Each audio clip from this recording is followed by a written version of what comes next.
જી sir, ખાસ કરીને eco sensitive ઝોનનો મુદ્દો અને શું કહેશો સર? ઇકો સેન્સિટિવ ઝોનના મુદ્દે અમુક રાજકારણીઓ લોકોને ગેરમાર્ગે દોરી રહ્યા છે, તો એ બાબતે હું અમુક વસ્તુઓ કહેવા માંગુ છું. ગઈકાલના અમરેલીના દિલીપ સંઘાણી, જે અમરેલી જિલ્લાના રાજકારણી છે, એમનો મેં પબ્લિકને ઉશ્કેરતો એક વિડીયો જોયો છે, જેની અંદર ઇકો સેન્સિટિવ ઝોન વિશે ઘણી બધી ગેરમાર્ગે દોરતી માન્યતાઓ ફેલાવવામાં આવી રહી છે.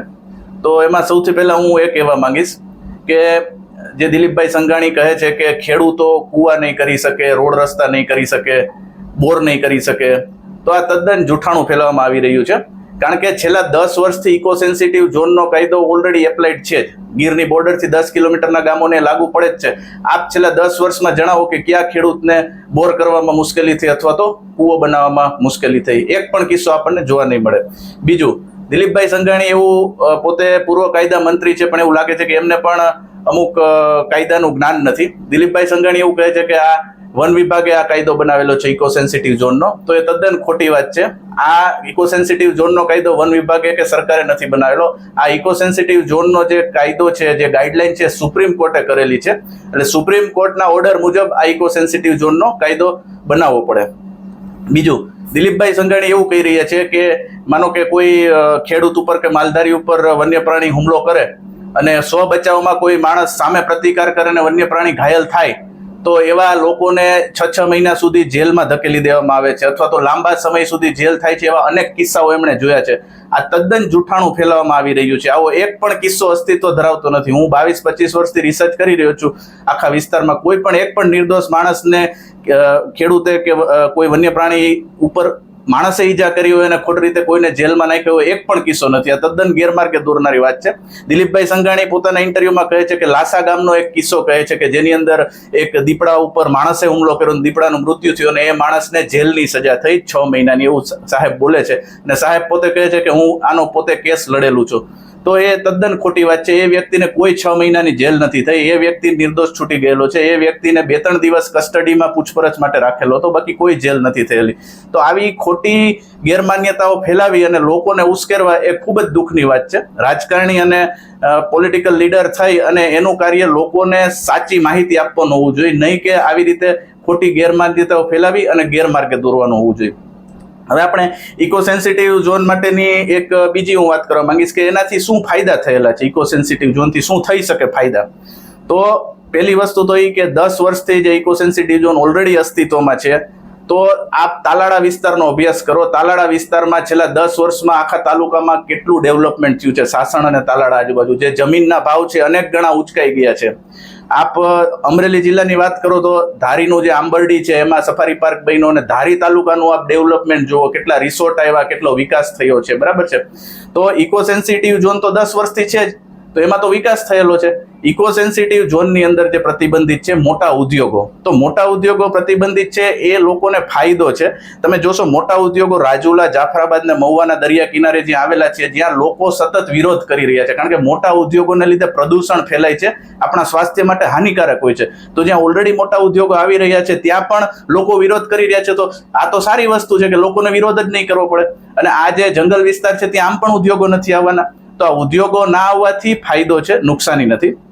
બીજી વસ્તુ એ છે કે ખનનની પ્રવૃત્તિઓ નહીં થઈ શકે મોટા પાયે, તો એમાં પણ લોકોને ફાયદો છે. આજે ઘણા ભૂમાફિયાઓ, ખનન માફિયાઓ ગેરકાયદેસર રીતે ગૌચર ઉપર દબાણ કરતા હોય છે, સરકારી પડતર ઉપર દબાણ કરતા હોય છે, ખનન કરતા હોય છે. એ વસ્તુ બંધ થશે. તો એ વસ્તુ બંધ થવાથી લોકોને ફાયદો જ છે. એના માલ ઢોરને ચરવા માટે વધારે ઘાસ અવેલેબલ થશે. તો ઇકો સેન્સિટિવ ઝોનથી કોઈ એવો ગેરફાયદો છે નહીં અને લોકોને ગેરમાર્ગે દોરવામાં આવી રહ્યા છે. સૌથી મોટી દુઃખની વાત એ છે કે દિલીપભાઈ સંઘાણીએ ત્યાં સુધીનું સ્ટેટમેન્ટ આપેલું છે કે સિંહ છે એ દેશના વિકાસ માટે ઉપયોગી નથી. આ જાણીને ખૂબ જ દુઃખ થાય છે. કારણ કે સિંહ છે એનો મોટો ફાળો છે આપણા સૌરાષ્ટ્રના ડેવલપમેન્ટમાં. આ 5 જિલ્લાની અંદર ટુરિઝમના વિકાસ થયેલા છે, લોકોને રોજગારી મળેલી છે. અને સૌથી મોટી વાત એ કે ખેડૂતનો મિત્ર છે સિંહ. સિંહને કારણે નીલગાય ભૂંડની વસ્તી કાબૂમાં આવે છે અને એને કારણે ખેડૂતોનો એ મિત્ર છે. આજે અમરેલી જિલ્લામાં હું દિવસ રાત રખડું છું, 22-25 વર્ષથી મારો સ્ટડી ચાલુ છે. કેટલાય ખેડૂતો એવા છે, કેટલાય ગામના સરપંચો પણ એવા છે જે અમને એવું કહે છે કે અમારા વિસ્તારમાં હજી વધારે સિંહ તમે છોડી જાઓ, કારણ કે નીલગાય ભૂંડનો ત્રાસ ખતમ થઈ જાય છે અને પાકનું સંરક્ષણ થાય છે. દિલીપભાઈ સંઘાણી, આપ અમરેલીની અંદર આગેવાન છો, આપ તપાસ કરો લોકો સિંહને કેટલા ચાહે છે અમરેલીની અંદર. અમરેલીની અંદર સિંહોના સ્ટેચ્યુ બને છે અને એની નોંધ વિશ્વ કક્ષાએ લેવાય છે, દેશભરમાં લેવાય છે. કોઈ રાજકારણીના સ્ટેચ્યુ નથી બનતા. અને હમણાં જ આપણો તાજેતરનો દાખલો જોઈએ તો એક સિંહનું ટ્રેનમાં કપાઈને મૃત્યુ થઈ ગયેલું અમરેલીમાં, ત્યારે લોકોએ કેટલી લાગણી વ્યક્ત કરેલી. તો સિંહ અને લોકો એકબીજા સાથે જોડાયેલા છે અને સિંહ અને ખેડૂત એકબીજાના મિત્ર છે. તો આપ લોકો સિંહની વિરુદ્ધ ઉશ્કેરાય અને એના દુશ્મન બને એવું જે કરી રહ્યા છો એ ખૂબ દુઃખની વાત છે. સમગ્ર ડાંગ જિલ્લો એ ફોરેસ્ટ એરિયા તરીકે છે તો ગણાય છે. ડાંગના 311 ગામડાઓ જે છે તે ફોરેસ્ટ એરિયામાં સમાવેશ થયેલો છે. ડાંગ જિલ્લામાં અગાઉ ફોરેસ્ટનો કાયદો કડક હતો, જેમાં 1980ના ફોરેસ્ટ એક્ટ પ્રમાણે કાયદામાં થોડી છૂટછાટો છે તો આપવામાં આવી છે. હાલમાં જ સરકારશ્રીએ ડાંગમાંથી 64 જેટલા ગામડાઓ ઇકો સેન્સિટિવ ઝોનમાં પરિવર્તિત કરવાનો ઠરાવ કર્યો છે અને આ ઇકો સેન્સિટિવ ઝોનમાં પરિવર્તિત થતા ગામડાના લોકો તમામે તમામ ભયભીત થઈ રહ્યા છે. હાલમાં જ આપણે જોઈએ નેશનલ પાર્ક છે કે જે પણ છે તો ફોરેસ્ટ રક્ષિત જંગલો છે, એ જંગલમાંથી રેતી, પથ્થર કે બીજી બધી ફોરેસ્ટની ઉપજ થતી જે વસ્તુઓ છે એ વસ્તુ લેવા માટે પરવાનગી લેવી પડે છે.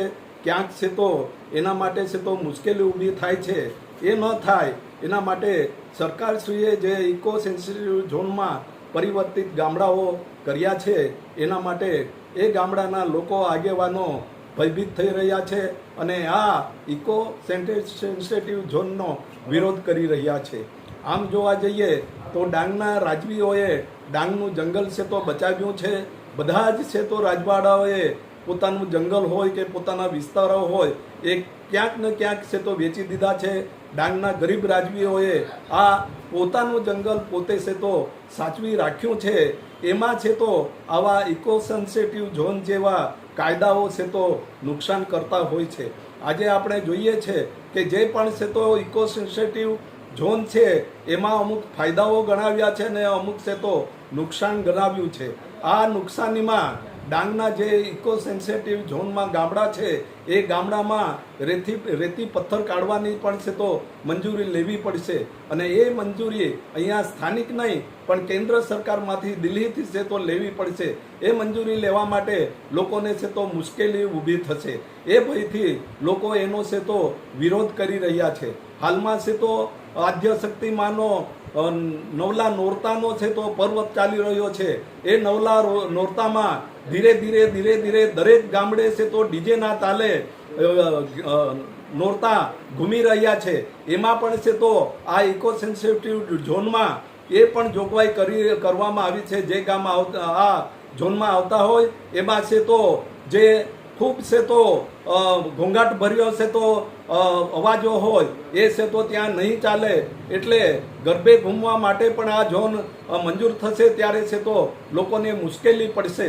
એ જ રીતે કેમિકલ યુક્ત છે તો કેમિકલ યુક્ત પાણી એટલે અહીંયા તો ઉદ્યોગો નથી પણ સામાન્ય ગામડાઓમાં હવે જે મોદી સરકારે છે તો ટોયલેટો ને શૌચાલયો મંજૂર કર્યા છે ને બનાવ્યા છે, એનું ગંદુ પાણી પણ છે તો આ ગામડાના વિસ્તારમાં છે તો એ કેમિકલ જ ગણાય. એને પણ છોડવામાં ન આવે તો ગામડાના લોકો ક્યાં છે તો ટેન્કરો લઈને બીજા નદી નાળામાં છે તો નાખવા જશે, એ પણ મુશ્કેલીઓ થશે. એ રીતે છે તો પ્રધાનમંત્રી આવાસ છે, ઇન્દિરા આવાસ છે, સરદાર આવાસ છે, બોર્ડર વિલેજના આવાસો છે એ બનાવવા માટે માત્ર છે તો સહાય રૂપે અહીંયા છે તો 1,20,000નું છે તો સહાય મળે છે. 1,20,000માં એ મકાન તૈયાર કરવા માટે ક્યાં છે તો તાપીથી રેતી લાવવી, ક્યાંક છે તો બીજેથી રેતી લાવવી પડશે. એ છે તો લોકોને પહોંચાશે નહીં. અહીંયા નદી નાળા છે, નદી નાળામાંથી પથ્થરો કે રેતી કાઢવા માટે સરકારની મંજૂરી લેવી પડશે અને એના કારણે લોકો ઘર બનાવી ના શકે. સરકારની યોજના હોવા છતાં પણ છે તો પોતાનું 2 ઓરડાનું મકાન ના બનાવી શકે એવી જોગવાઈ ઇકો સેન્સિટિવ ઝોનમાં છે તો છે. એના કારણે લોકો જેટલા પણ આ ગામડા છે એ ગામડાના લોકો છે તો વિચારમાં પડી ગયા છે. આવનારા દિવસોમાં અમારા બાળકો આ રીતનો લાભ કઈ રીતે લઈ શકશે એ રીતે છે તો વિચારી રહ્યા છે. ત્યારે સમગ્ર ગામડાના આગેવાનો, સમગ્ર ગામડાના લોકો આ ઇકો સેન્સિટિવ ઝોનનો વિરોધ કરી રહ્યા છે અને પોતે વિચારી રહ્યા છે. એમાં મારો પણ છે તો વિરોધ છે, કારણ કે ડાંગની ફોરેસ્ટની પરિસ્થિતિ અમે જ જાણીએ છીએ અને એ ફોરેસ્ટમાં કઈ રીતે છે તો અમારે છે તો અધિકારીઓ, કર્મચારીઓને સાથે રાખીને ચાલવું પડે છે. એ પણ છે તો અમે મુશ્કેલી પડશે. એટલે આવનારા દિવસોમાં આ ઇકો સેન્સિટિવ ઝોન જે છે એ નામંજૂર થાય, અને જો નામંજૂર થાય ન થાય તો અમે છે તો ગાંધી ચિંધ્યા માર્ગે આંદોલન પર છે તો કરવાની તૈયારીમાં છે. એ મારી છે તો અહીંથી વાત છે તો સરકાર સામે છે તો મૂકું છું.